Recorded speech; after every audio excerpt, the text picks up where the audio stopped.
For young guys out there that are maybe wanting to ramp their business up to have 40-odd guys, what's some struggles you've had over the years building your business to what it is now? The biggest thing is the communication between you and your foreman and understanding that he's the right guy for you, because if he's not and you do let him go on a job on his own, it could cost you a lot of money.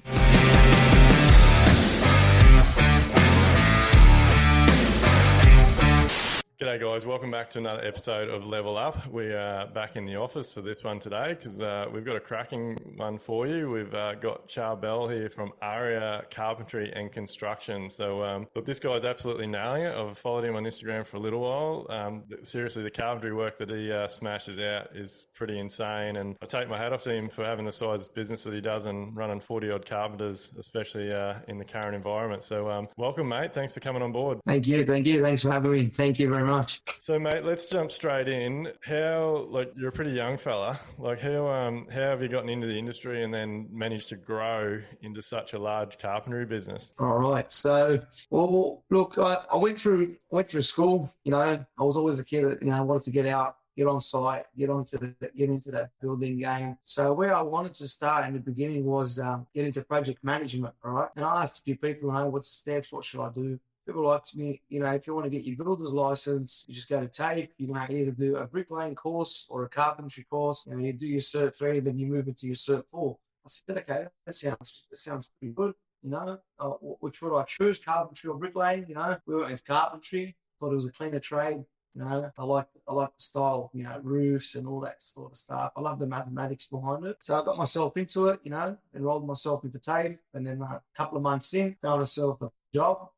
With a good chippy, old school chippy, which was very hard on me. There was no mucking around. It was work, no breaks, no nothing. It was just, from the morning till the afternoon. It was hard yakka, which, I do appreciate now, obviously, because it brought me to where I am now. That hard yakka teaches you a bit of a lesson. It gets you to that certain spot, I've got to get in now, I've got to move straight quick. I think it shows, in the work you're doing, mate. Like you would have had to have learned old school skills to do like some of the jobs you're doing with these hinge pitch roofs and dormer windows and things. Like you don't see a lot of that. Yeah. So when I first started my apprenticeship, it was all cut on the site. So everything we do is stick built till this day. We still haven't moved into the frame and truss sector. So we work more on custom homes. Our work is high-end custom homes, quality homes. It's hard to get that sort of thing with frame and truss because there is a lot of changes. We deal with clients that, they see something and say, oh, look, can we change this? Can we change that? With frame and truss, you can't just be changing things around. It comes as a package and it's built, it's set, where we have that ability to move things around, have a sit down with the client, look, this could work, that could work. Come back to our engineers, have that discussion with our engineers. We're very involved with dealing with all the different guys to make it happen for the client. So how did you? So obviously you went through your time. Your boss was pretty hard on you, and I think it's funny when you get to where you are now and you look back because it obviously has got you to where you are. But what made you decide to go out on your own and have a crack at being a carpenter? Look, I was always a driven kid. I was always very driven, in my younger age. I was always like, I do want to work for myself. I don't want to be working for someone all my life. I want to have that cracking life. You got one life, let's do it. Pull your socks up, get out there. You're going to win some, we're going to lose some, but it's okay. Just keep that good mindset, keep going forward. Eventually it all comes good.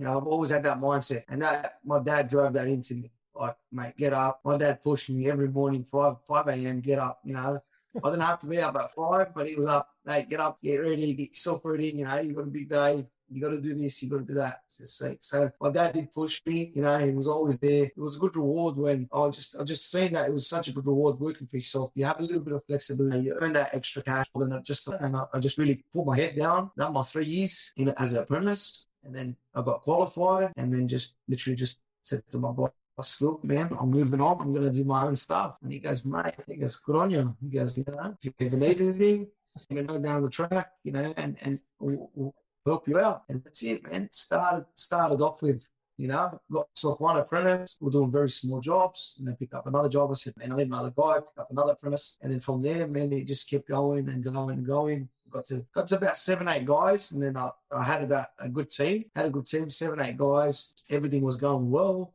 and I just picked up more and more work. And then the clients that we were doing work for just kept giving us more and more work. And then we were picking up new clients. So we built a brand, we built a brand. People started hearing, these guys are getting in and out. They're smashing the jobs up quick. That's one thing that everyone knows us for. Like, we give a very good quality at a very fast pace. So how do you how do you manage? Like, so you said you've got 40 odd blokes at the moment. Like, how do you manage to, well, for a start, find 40 decent carpenters, but then I assume you have them spread out over multiple jobs? Yeah.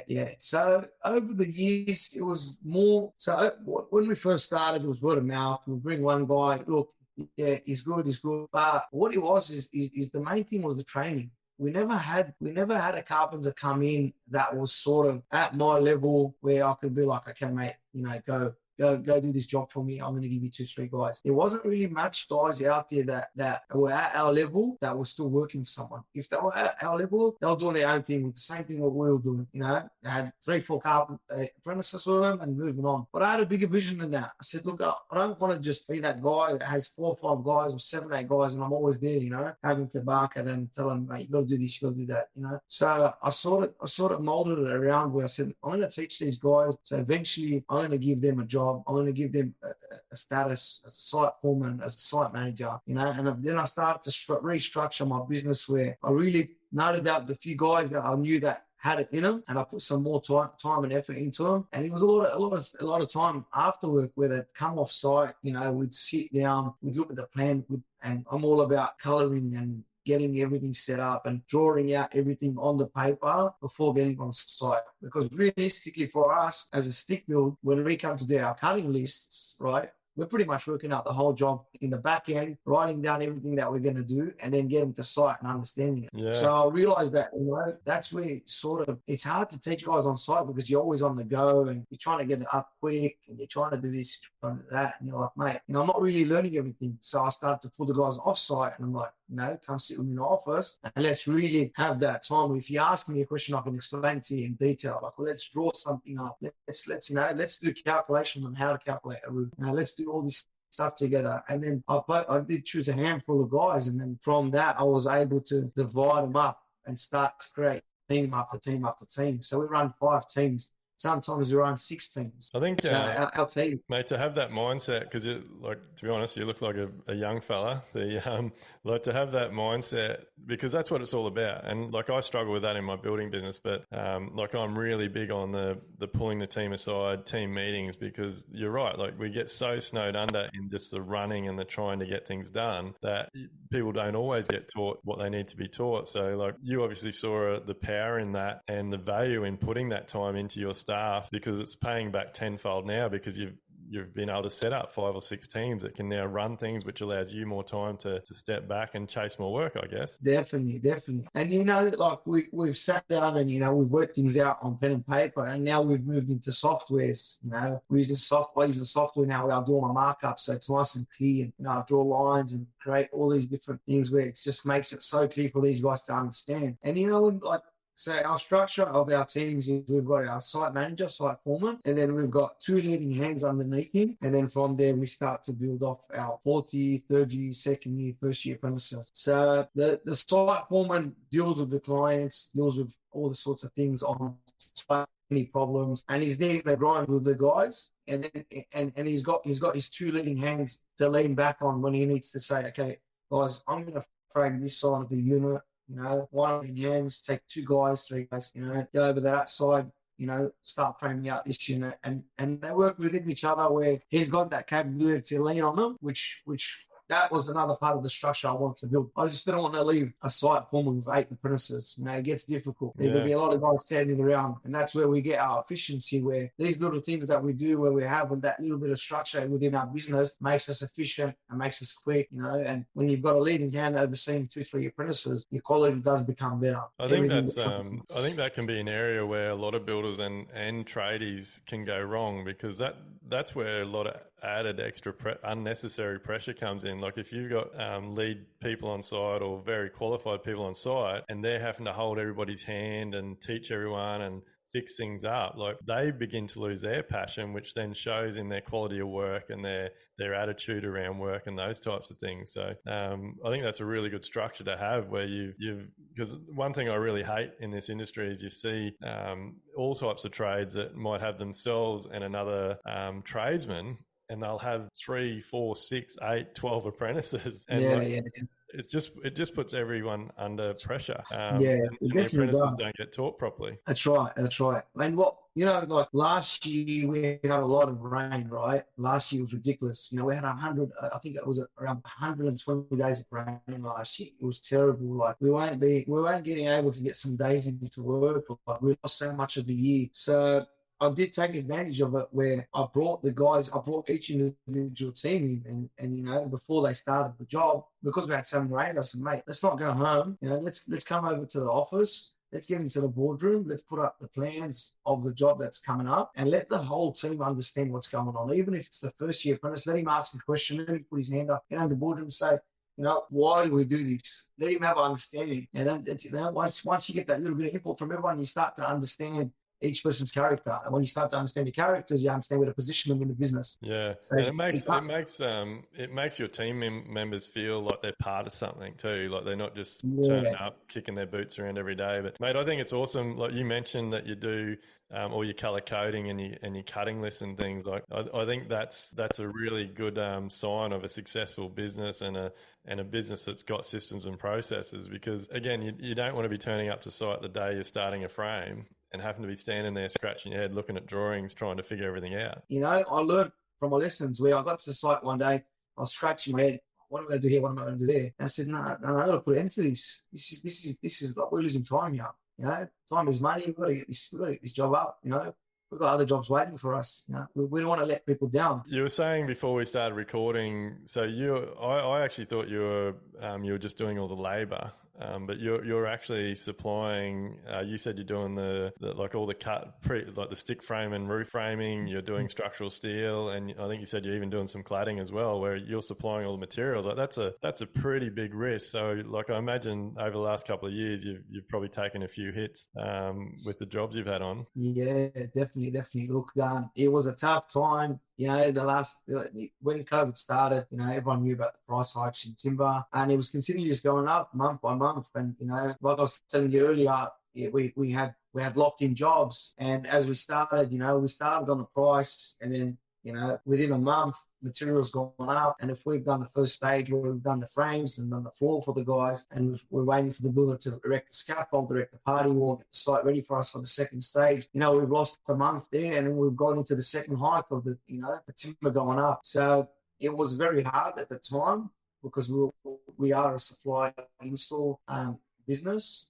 And it was very difficult. We did lose money on multiple jobs, and then we had to start having the talks to our clients and say, look, man, this is what's happening. You can see this is what's happening, and we need a break here. We can't just keep losing.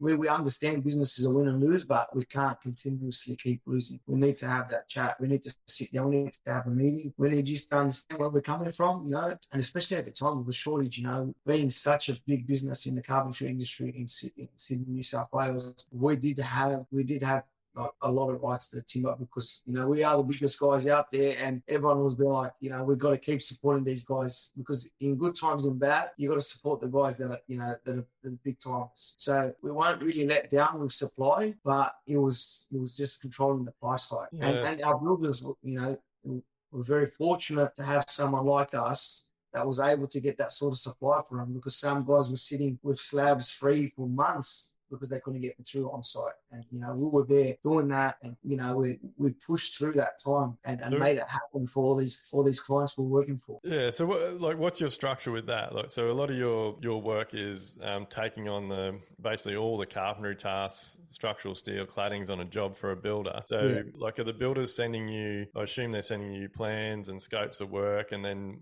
you have to put in the time, do all the takeoffs, work out all the materials, and then what sort of structure do you have with the builders you work for, like contractual wise? Like, do they give you work orders? Do you provide them information? Like, how's it all work?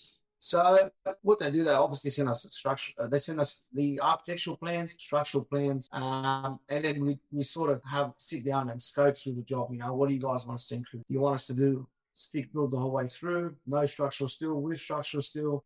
You want us to include cladding, you want us to include the e-grinding, and then we sort of put the whole scope together, and then we push that back into our office once we've got the scope, and we run our numbers. Obviously, we run our linear meter rates, our square meter rates, all that sorts of stuff. We put that all together, and then that spits out the price, and then we've got a contract between them. Obviously, we send off our quote, and everything that's inclusive in our quote is obviously what we do. Yeah. So did you have any? Did you eventually put any clauses in over the last 2 years that sort of covered your ass with the price increases? Because like I know, like the typical thing is that most builders, like when you lock a price in, like it is what it is. But like I know with all the subbies we use over the last few years, man, like we had to come to the party with some of those price increases because we want our subbies to be profitable and have great businesses. Like how were you dealing with that? Were you talking to your builders, putting in clauses to cover those price increases in the end? Yeah, so after like I said before, after the first couple, we realized, look, we're not making money on these jobs because they're running into the next month of the price increases, and then we have to sort of put a pause. We actually put a pause on our works and said, look, this is what's happening. We need you to understand that this is what's going on. And then what we were doing from that, we were actually taking the price rise letters from our suppliers and then handing that over to the guys and saying, look, as of this month, this is a 12% increase. And then we're like, okay, guys, this is directly from the supplier. Now, I'm not pulling your leg. I'm not trying to make some more money here, but this is exactly what's happened. And then that was our communication. Every time we received that price rise letter from our suppliers, we'd hand that down to our builders, and the builders be like, okay, we understand, thank you, and then put that margin back on top of the job. Yeah, mate. It was a tough time as building as well, tough time for the builders as well, where everything was just going up mad, and it was crazy times. That was finding that very hard to understand, where I'm telling them I was paying $4 a meter, I'm now paying $8 to $9. They're going, there's no way you're paying $8. I'm like, mate, here are all the price increase. I'm not putting your leg. It was a tough time. Oh man, the price increases in the last 2 years, like especially, I think last year was the worst. Like they just kept coming and they were huge. But look, for anyone that's listening, if you haven't seen these guys' Instagram page, check them out. Aria Carpentry. Like I just think I'm blown away, mate, that you price up the supply and the labour for. Like I see there's one job on your Instagram page, like it's a massive house, all hand pitched roof, bloody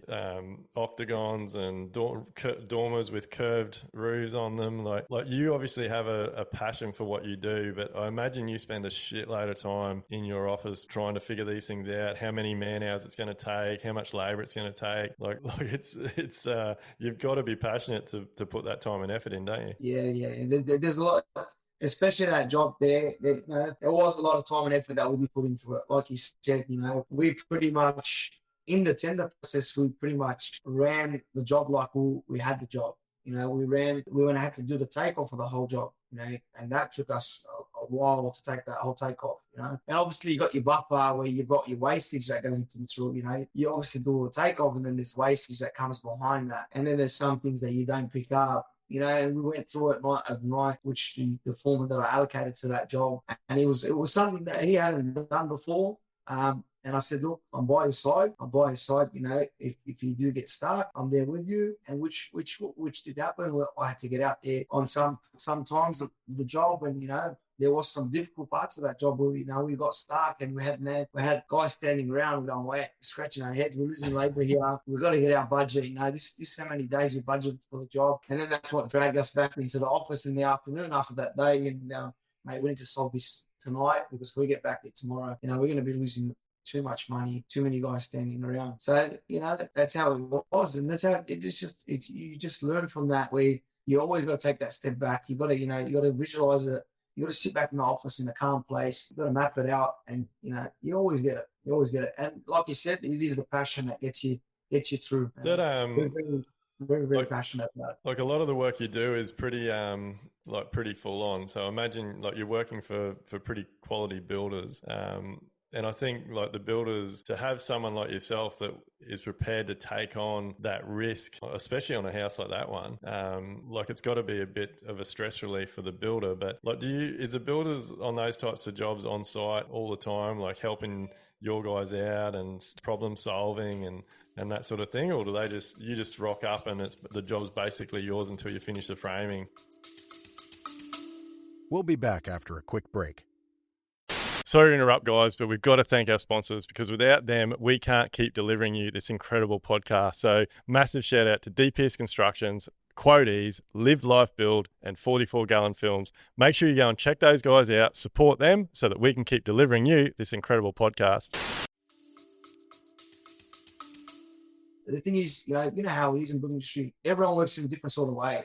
Everyone's got their own ways of doing things. And at the end of the day, so for us, we work with many builders, and a lot of them work differently. So where I've structured the business is to keep each individual team with the same builder. I don't try chop and change. So when they get into the system that builder likes to work with, they go back to his job the second time, the third job, the fourth job, and they're like, we've done this 4 jobs prior, we understand how this guy works. And then we move on to another client, and it's the same thing where this guy works different to the other client, but the same team's doing both their jobs. So they understand this is the way that this client does it. Now, it's all personal preference. It all works. At the end of the day, it's all by code, but there's certain ways that people like to do things. And that's why I've kept the structure where one team is to be consistent with one builder or 2 builders. So I've structured it where each team carries 4 or 5 builders, and that keeps them busy for the whole year. And the same thing over the 5 teams that we have, 4 to 5 teams that we have. Yeah, I think that's a really good.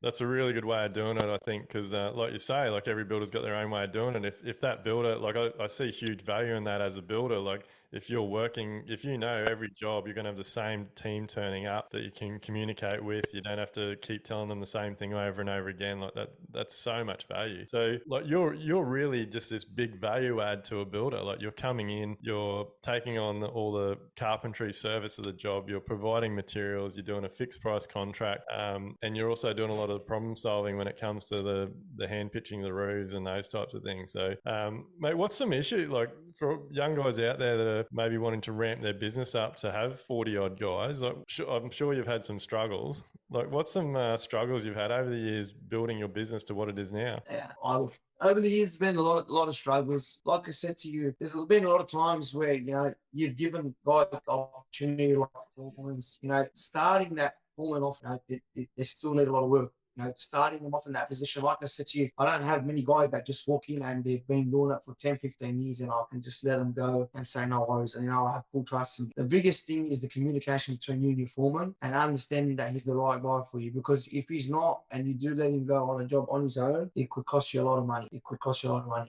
If he does something wrong, like I said, we do supply and install, mate, to rip down something that you paid for, labor hours and material, it costs you a lot of money. And then it just doesn't become efficient for you to run a business anymore. And, you just feel like, oh, no, mate, this is not for me. So choosing the guys is one of the biggest things, we had to struggle with, and also training them to that position. It's not just training them with the skills, but it comes down to a mindset, and a personality sort of thing as well, because, they're not just dealing with actually cutting a roof or building a stick frame, right? They're dealing with, you've got 8, 9 guys on site with you. You're dealing with management of keeping those guys busy. You're dealing with clients, that different clients that like things different ways. You're dealing with problem solving. There's a lot more to just a guy being able to, frame up something. There's got to be a lot of management skills.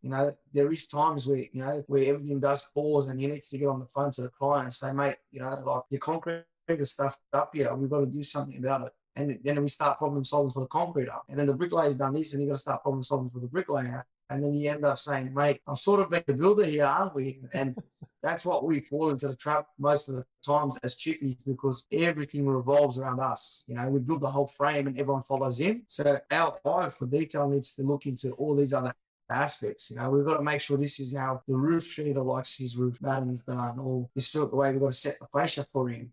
The drip rocker needs all these blockings in certain spots to make sure all of this stuff. So there's a lot more to it where you could think someone is capable and then come and start understanding that these are all the other aspects that they need to deal with as well, and go through that struggle where they say, shit, he's probably not the right guy. Our biggest struggle is the labour. Labour's the biggest thing for us. How do you deal with those situations when the slab is wrong or the bricklayer's done something wrong? Like, because like you're there as a carpenter. Like, do you do variation to the builder? Like, how do you deal with that? Yeah, so that's what happens. Look, variations are a thing that builders don't like. Everyone knows that, they don't like to have to put in a variation. Everyone knows that, you can't be charging a variation. And he always comes back to like, look, man, I've been giving you so much work over the years, and you're going to charge me something that's a bit small. And those things, we tend to let them slide. But in some cases, when there's some big issues, with floors, the slab levels are out. We've got to put out the laser level, and we just got to laser level the whole bottom frame to make sure our floor's right. That's things where we're like, look, man, we've got to send you a variation for this. Like, we're running out 30 mil over 6-7 meters. We just can't run our floor on top of that. It's not possible, When your timber floor guy comes in, he's going to be like, what the fuck's going on here? What's happening here? Because it's what's a hard, and it's just like, it's a hard one because you're like for me as a builder, our team do everything. So like if things happen on site like that, I have to sort it out. And a lot of the time as a builder, I end up wearing it. So like if you're having a variation that a slab's wrong or brickwork's wrong, it's not like that's something that the builder can go back to the client. That's something that the builder, I don't know, there's been not enough supervision, or he's had another trade that's buggered something up. So it's going to be coming out of the builder's pocket. But my view is I don't see why you as the carpenter should be out of pocket because the concrete or the bricklayer stuffed up. Like that's they should be taking more pride in their work. That's another struggle that we go through. That's another struggle. Yeah, because you're probably dealing with the same trades on every job. So like you don't want to be saying, hey, the slab's fucked and passing the builder on a variation, and then the concrete's got the shits with you on the next job. So it's a bit. That's right. Yeah, that's right. You build a relationship with the guys, and you're like, man, I don't want to throw you under the bus, but mate, we're copping it back here. Yeah. So do you like building relationships? Is that been a big part of your business, like dealing with all the other trades on site and learning how they work so that you can work your team better? Like, do you think relationships has played a big part in you being able to get to 40 plus guys and run multiple projects? Yeah, look, relationships is a big thing. But look, the main thing for me is I'm a big control freak. So when it comes to like getting my guys on the site, I do all the spot checks. I do the spot check over the concrete. I do the spot check over the bricklayer. I do all of this stuff. So when my guys get on site, they've got an easy run. And this is where I come back to efficiency. I'll do all these things before we run into a problem. I'll do all the problem solving before we run into it. I'm always overseeing. I have late nights in the office. I'm overlooking these. We've got systems in place where our project managers in the office send out an email a week before the job's ready, 2 weeks before the job's ready, 3 days before the job's ready. These are the checklists we need to see back from our builders with photos to make sure that there is going to be no problems. We're going to get in and out on our time frame, like we said, and I push the guys. I push my guys real hard, and what? When I'm there working with them to make sure that all these problems aren't in their face, and that's a big part of why our business is so successful, because of these things. It's just the little things that we do, that make us that little bit extra. So how strict are you with your builders? So if you're sending those emails out and you're wanting photos and things back, like are you writing that into some sort of contract to say, hey, these are all our checklists. If we turn up to site and this is wrong, well, that's not ready, you'll be charged with this variation, that variation. That's right. And that's what we do. We push that. But look, it happens. We push to do that. But let me give you the other side of the story. We've got 40 guys which are scheduled in. We've allowed to be scheduled in for that day. We've just finished the job. I've got a team of 8 guys ready to go into this job, but it's not ready. The site's not clean. There's a few things that need to happen. For us to shift that team in another place, it's very difficult. So this is where we get stuck. We're like, man, the first time we let it go, when we got there, we cleaned the site for you. We've got it prepared. Second time it happens, mate, it's the second time it's going on. You've got to get more organised. And eventually they get the point where, we've done this to, we just make them aware. We make them aware the first time. We make them aware the second time. Come the third time, we've got email trail on the back end. We've showed you guys that this is what we expected from you guys. We've come to such twice. It hasn't been ready for us. Third time, look, we do have a relationship with you, but it's costing us money, and you need to understand that. So is it third time you're out? No more jobs for that builder? No, we're not. We're not out, but that's where we go. Look, man, we're going to have to charge you for this. we're going to have to charge you for this. Yeah. And I understand how it is, with the building industry, the same thing. Lack of labor. We work with big businesses where their site foremen don't get organised, or it all comes back to like you should have notified this guy, you should notify that guy, and a lot going on. And, contract prices on the goods have come down so much, so they've got a foreman running through 3-4 jobs, and they tend to miss things at times. As a builder myself, I understand that as well, so I do give them a bit of leniency in that sense, where I back off a little bit. I don't go as hard because I understand how it is. You're stuck into a contract. You're about to lose money on a job. You're trying to spread your expenses out to sort of come out even. And you work with individual guys sometimes. But like I said, in business, there's good and there's bad. You can't always have a good run. So how many, so do you do your own builds, or you're mainly just supplying carpentry to other builders? We do our own builds as well. Yeah. So and we do. 1 or 2 projects a year is just enough. Yeah. And so what advice do you give to any young fellas out there that are thinking about becoming a tradie? Like what's your tips for getting into the industry and finding a passion? Yeah. So the advice I give is, make sure you really enjoy the job that you do. Make sure you enjoy the trade. Make sure that it's something that you can see yourself doing in the future, and definitely look into saying to yourself, I want to do this for the rest of my life. Look, what I say, I bring in there's a lot of first year apprentices that come in here, and the first question I ask them is, why did you choose carpentry? What is it about carpentry that you enjoy? And you get a lot of answers back, like, I like it's you get the frame, I get a lot of silly ones. I get to use a nail gun all day. I go, yeah, nail gun's fun at times. Nail gun's fun, but you need to enjoy, a lot of them say, like, I want to enjoy building. I like to see the structure come up. It's a clean trade, There's a lot of thinking involved, and it could potentially move me into the building industry. So that's one of the first questions I ask, and advice for them is, make sure that you're not walking into something that you're not gonna enjoy, because it is a tough trade. It is a lot of hard yakka work. If you're not built for that hard yakka work, it may not be the thing for you. It's tough work. You're lifting up beams all day, and you get up on the roof, and then you're walking up and down ladders. It is a tough job. It is a very tough job. So then I'll give them that advice before they start. I said, look, this is what's involved. Are you keen? Yes. They say, yes, we're keen. That's it. It's good. Let's get out there, man. Let's have a good experience. You don't have to stick to it if you don't enjoy it the first year. You've got a 1 year of being a first year apprentice. It is a tough time, but you could pick up a lot. If you're a bright person, you could pick it up in a year's time. You could pick up the basics of it and then start moving forward. So, how do you keep the culture going with 40 odd guys? Like, how do you keep that team culture and morale, and like everyone? Like, obviously they're split in different groups and things, but I'm assuming every now and then you all get together and whatever. But like, how do you keep that culture growing? Ooh. The culture with us, being such a big business, we do have a lot of guys. And over the years, we've had guys that don't get along with each other, and we've shifted those guys around, and we've moved them to this team, to that team. But for me, it's the biggest thing for me is the mutual respect between one another. You guys are there together as a team.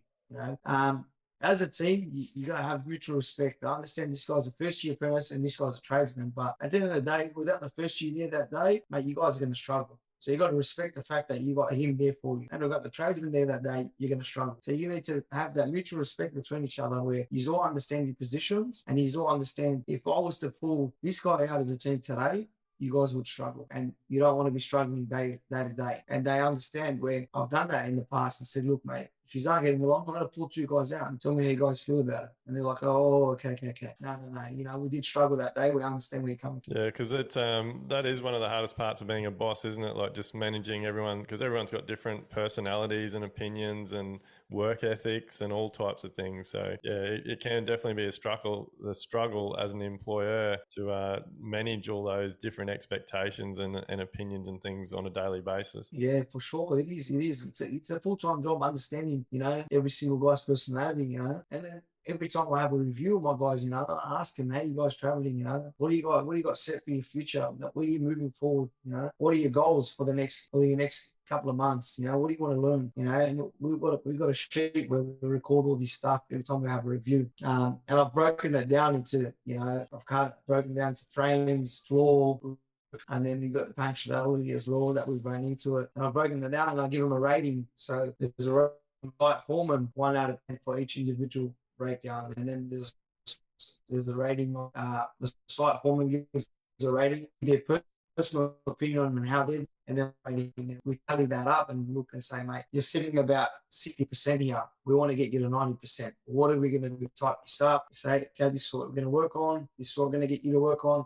We hand that back to the foreman, and then we sort of give them a target. We keep pushing them, to thrive more for themselves. We're constantly pushing our guys to have self gains, which work within our business.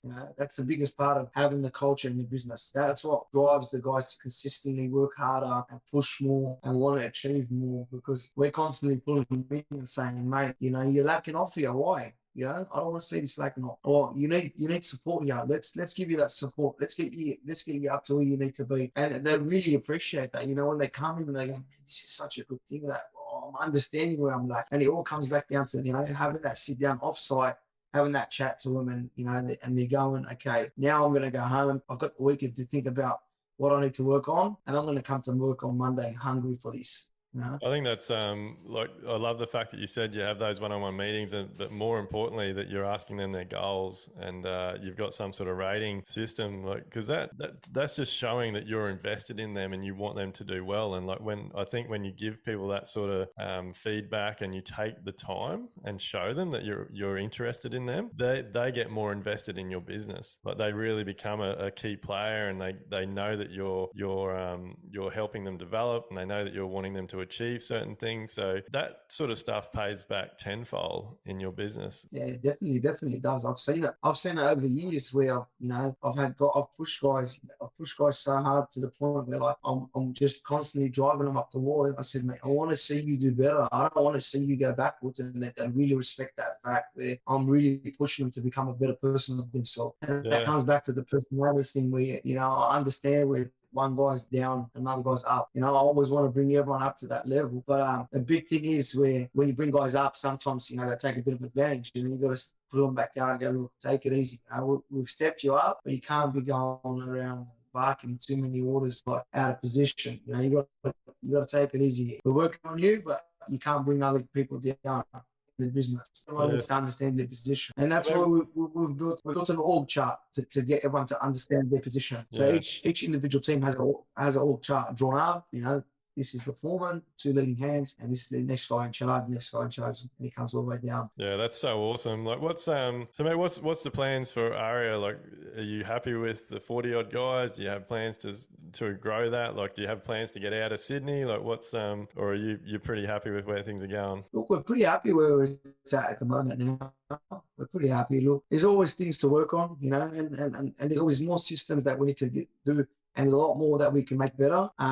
And I've sort of started to work more on systems and procedures and getting all that stuff right before I take that next step, either grow or move into another client base. So we're pretty standstill at the moment now with the team. We're not looking to grow it any more than it is. We're not looking to downsize the team. We're pretty happy. It's a good standstill now. What we're looking to do is take on a lot more high-end work, where, like we were talking about earlier, like the homes on our Instagram and our Facebook and that. That was a huge hunt, That was a big dog that we done. We were very proud of ourselves. Came over the top. The client was absolutely over the moon with the work that we gave him. And we're just going to keep looking for more work like that. We're just going to keep consistently keeping guys happy, and anyone that sees the work or calls in for a referral off that client would definitely be scoring a lot more work like that. Yeah, no, we like that big scale. No, look, mate, that's it's been an awesome chat. Thanks very much for your time, and look, keep smashing it out. I think seeing the quality of that carpentry work on the Instagram, and the doing all the old hand pitch roofs and the stick framing, it's almost a bit of a dying art. So mate, keep up the awesome work, keep smashing it out, and look, for anyone out there that hasn't checked out the guys, we'll put some links up. Make sure you go and check out their Instagram, and appreciate your time, mate. Keep smashing things out. Thank you very much. Thank you. Thanks for having us. It was a good chat. Are you ready to build smarter, live better, and enjoy life? Then head over to livelifebuild.com/elevate to get started.